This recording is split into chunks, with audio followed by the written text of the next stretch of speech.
And hello, everyone. Bo Williams here in the WATE 6 Near Side newsroom. I want to get you up to date on what's going on traffic as we do every Friday. We like to kind of get you up to date on what's going to be going on this weekend as well as next week. So when you're out running errands, if you need to be somewhere, if you've got a business trip, you know you need to go to the airport, what have you, you can plan accordingly. You want to make sure you get to wherever it is you're headed on time. As we also do, we want to give you an update on how things are looking right now on this Friday afternoon. And when you take a look outside, well, we see a lot of alerts right now, courtesy of TDOT. We'll start things off for you west of town, I-40 eastbound out in Loudoun County. This is right there into the 4075 merge. We're seeing some heavy traffic for you there. Also seeing heavy traffic north of town on I-640 eastbound. That's at mile marker 2.4. Again, I-640 westbound. This is at mile marker 4.2. Seeing some heavy traffic. Also seeing some heavier traffic. This is I-40 westbound in Knoxville near exit 386. We actually had a disabled vehicle near the downtown area earlier that was causing some issues. Also south of town along I-140 eastbound in Blount County, right before you get to Alcoa Highway. Some heavy traffic for you there. This is near exit 9. That's Topside Road.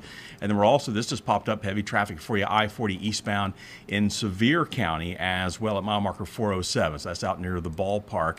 And of course, one that we've been watching for you for a while. Work continues. Downtown Morristown near the Belk Building, State Route 343 southbound. You got that emergency road work still going on. That's East Main Street, West Main Street, still closed at this time. However, we do have an update for you when it comes to the work that's going on there. And let's pull that up real quick. You can go to WAT.com right here and get the latest on this, what's happening in Morristown as far as the repairs to the road, the sidewalks. And we can tell you the sidewalks there are reopened. Cleanup crews, this after the Parks Belk Building fire in Morristown. So that cleanup continues, but at least the sidewalks are now open in the downtown area. I believe we've got some more photos here as well. So the road's still closed, but you're still able, hopefully, to get around on foot a little bit better there in Morristown. So again, keep that in mind as, again, that work continues in that area. But again, at least some progress is being made. So we'll continue to watch that and keep you up to date. All right, let's go back over to the map that we were looking at here just a moment ago. Let's bring in the TDOT SmartWay cameras for just a second, see if we can't get a visual on some of these slower areas. We talked about the slowdown near Topside. There's the slowdown for you. That's I-140. And you can see right now it is slow traffic. It looks like, is that east or westbound? Let's go back here for a moment. I can't remember. It looks like maybe westbound, or I should say, yeah. Well, this is I-140 eastbound, but they're highlighting westbound here on the map, and that's what it's looking like here as well. I-140 westbound. So again, just kind of make note of that. It's going to be a little slow there. Not getting a report of any accidents, but just some heavy traffic for you right now. Let's also bring in here for just a second. Construction, anything like that? No? Well, we do have some construction right there. Let's see if it's adding to that. That says I-140 both directions, Pellissippi from exit 11, Alcoa Highway.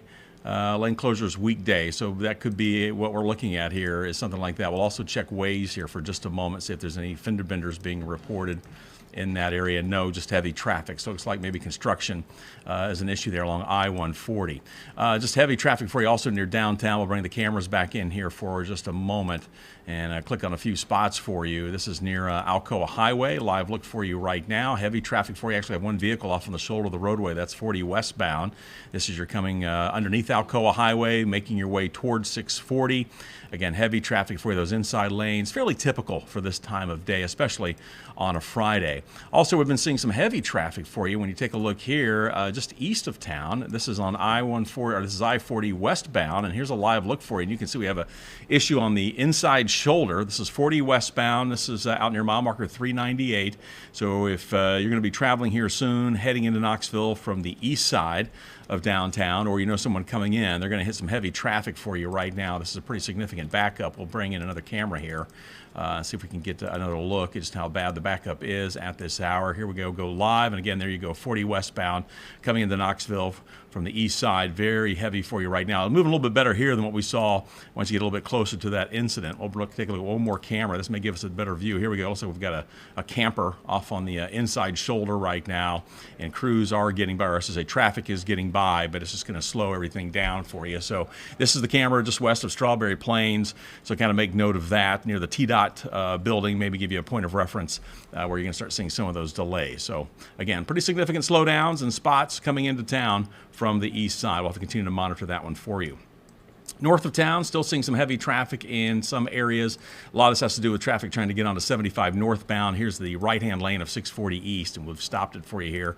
But you can see how it is starting to back up. That's traffic again trying to hit that flyover ramp to 75 north. So again, pretty typical for a Friday afternoon. Heavy traffic around the area.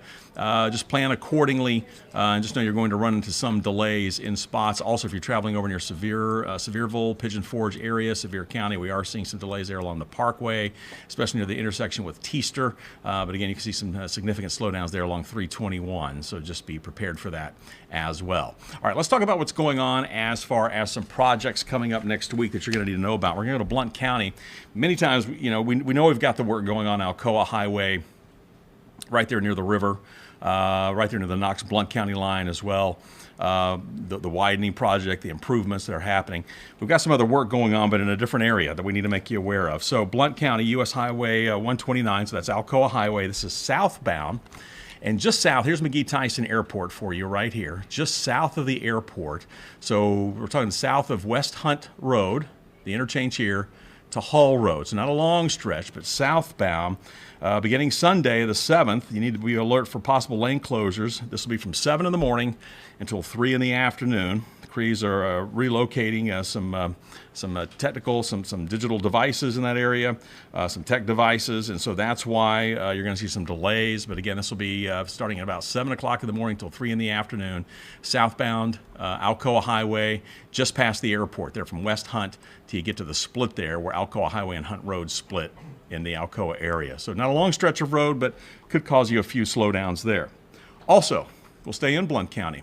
The interchange north of the airport. So this is the I-140 Alcoa Highway interchange. Beginning Monday, and this is going to run through Friday next week, watch out for possible alternating ramp closures. The good news is this is going to be mainly overnight hours. So we're talking about from 8 o'clock at night till 6 in the morning the next day. Crews are going to be working on these ramps, and this is going to impact, this is I-140, as well as the ramps to Alcoa Highway north and southbound. So again, just be prepared. You may see some ramp closures. So if you're traveling early in the morning, maybe you head out early, or maybe you're coming back late, or you're trying to get to catch a late flight, just keep in mind, be aware, you could see some ramp closures, and this is all going to start on Monday. Alcoa Highway, I-140 interchange. Also, at that same time, you're going to have issues with, let's see here, the Alcoa Highway ramps to I-140. So not only are we talking the ramps from I-140 to Alcoa Highway, but then these loops here, these ramps from Alcoa Highway to I-140. So be prepared for that. These will also run 8 p.m. to about 6 in the morning. So this could cause you some issues, especially if you're catching an early morning flight or a late flight at McGee-Tyson. Give yourself some extra time if you're coming from just north of the airport in case you get caught in one of those, and especially if you're going to be coming off of I-140 trying to get onto Alcoa Highway and you have to access one of those ramps.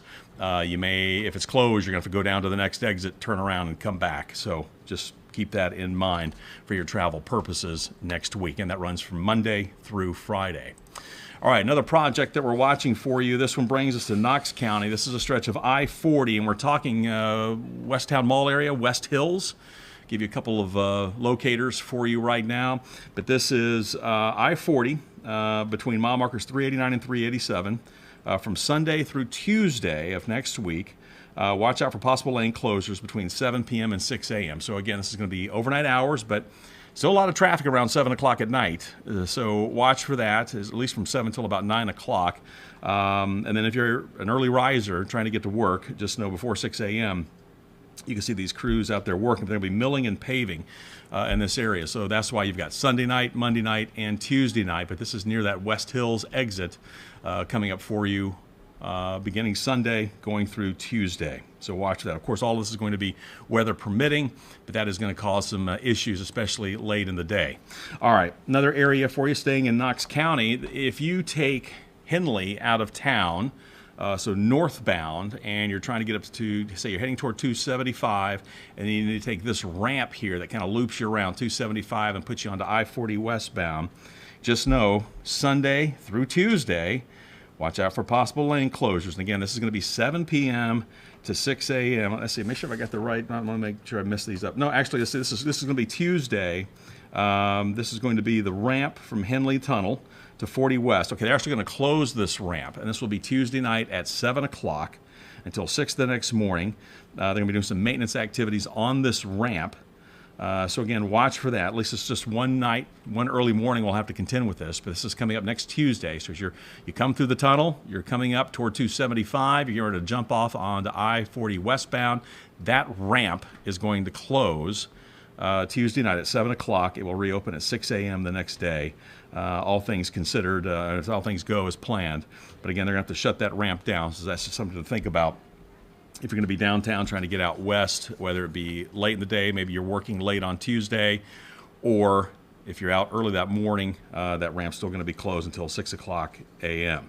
All right, another spot we're going to keep moving along here for you. Let's see, we've got, this is North Cedar Bluff, and here, what we're looking at, this is going to be, this is North Cedar, the ramp to I-40 eastbound. So if you've traveled North Cedar Bluff, and you're coming up and you're trying to get on I-40 eastbound, it's this long ramp right here. So you're just shy of North Peters here. A lot of people trying to, at the last minute, trying to scurry over, get over in that right-hand lane to make that ramp. Here's what's going to be happening. On Wednesday, April 10th, watch out for a possible ramp closure between 8 p.m. and 6 a.m. So again, at least it's overnight hours, but if you are out later in the day or early in the morning, this is going to impact you. Crew's going to be doing some roadway surface treatment activities, is how they're describing it. So again, this is going to be coming up for you on Wednesday night, April 10th. This ramp could close for a time. And again, that is from North Cedar Bluff heading to I-40 eastbound out in the West Knoxville area. So there's a few things there you need to be keeping in mind. All right, something else you need to be thinking about looking ahead to the weekend. It's marathon weekend, right? So just a reminder for you, here is the map. And as far as the marathon is concerned, just about everywhere as far as the city limits near the downtown area, you're going to be impacted. So you're going to have a number of road closures. The race starts probably around 7. I think the national anthem is at 7:27. The race will probably start around 7:30. But even before then, you're going to have these road closures. But we're talking Clinch, we're talking 16th, we're talking Volunteer, Lake Loudon, Neyland Drive, portions of Kingston Pike, at least one section of it. Many times they'll make it where it's one lane open both directions for vehicle traffic, 2 lanes closed for foot traffic. But that will still cause some issues for you early in the morning on Sunday. Then obviously as you're coming over here through Sequoia Hills, come up Knowlton, jump back over here, you're going to hit the Greenway behind the intramural fields, along, not too far from Sutherland, back behind West High School. This will bring you back toward Fort Sanders. You'll have more road closures, 22nd, and some other roads here will be closing. And then if you're a half marathoner, you're done. If you're doing the full marathon, then you're going to be heading back over to some of the neighborhoods in the East Knoxville area as you kind of wind around. They're going to bring you also not too far from our studios here, 4th and Gill. Some of those roads will be impacted. You'll eventually head across the water toward Island Home, Sevier Avenue, then come back over toward Gay Street and coming back into downtown. The race is going to go from about 7:30 in the morning until 2:30. 2:30 is the cut time in the afternoon. So throughout the day, you're going to see police out. They'll be directing traffic, but it's a Sunday morning, so if you're heading to church, you're going to need to plan where you need to go and how you're planning to get to church, because again, you're going to have these road closures that'll be happening on Sunday for the Knoxville half and the full marathon. So, of course, we'll be bringing you the live coverage right here on WATE. We're excited to do it again this year, but if you're going to be trying to get around, just know Sunday it's going to be a little difficult, and hopefully, if your church is somewhere in these areas, they have already, your pastor has already talked with you about that and has already reminded you as far as whether or not there will be services or if they're going to change the times, or just to remind you you're going to have to find an alternate route. Also, there will be a number of first responders throughout these areas. Many people are always concerned about what if something happens, if there's an emergency. Don't worry. They actually have people that are stationed inside these areas so that if they need to get somewhere, first like fire, police, they can get there quickly and the race can still continue on as well. So they have already thought that out. But again, just be aware you're going to be dealing with that. And then Saturday night, we do have the 5K that's going to be happening in the Fort Sanders area. And again, it all starts at Clinch. All the races start at Clinch, but you can kind of see the area here that will be impacted. It goes all the way over to, what is that, 22nd, 23rd, somewhere like 23rd. And so they'll be kind of zigzagging their way through here, but this will impact a number of roads there. It's already kind of a tight area. Got a lot of people who park on the roadway, on the streets. Just to be aware that you're going to have a lot of racers. They're expecting some big numbers for the 5K this year. You've got the kids run as well. I should probably point that out. It's kind of a smaller course, but that'll be going on Saturday night as well. So just some things to think about as you're planning for the weekend, as well as next week. We have a number of projects that you need to know. And of course, if you ever have a question about any of them, you can always send me your questions at BoWilliams@WATE.com. But then, have yourself a great weekend. Go out and cheer on the runners. Don't forget about all the traffic issues that we'll be seeing next week. A lot of new projects. A lot of them are overnight. That's good, but still could impact you either early in the morning or if you are traveling, say, after 7 o'clock. But again, just be prepared, be safe, and as always, give yourself a little extra time. All right, have yourself a great weekend, and we will see you again next Friday.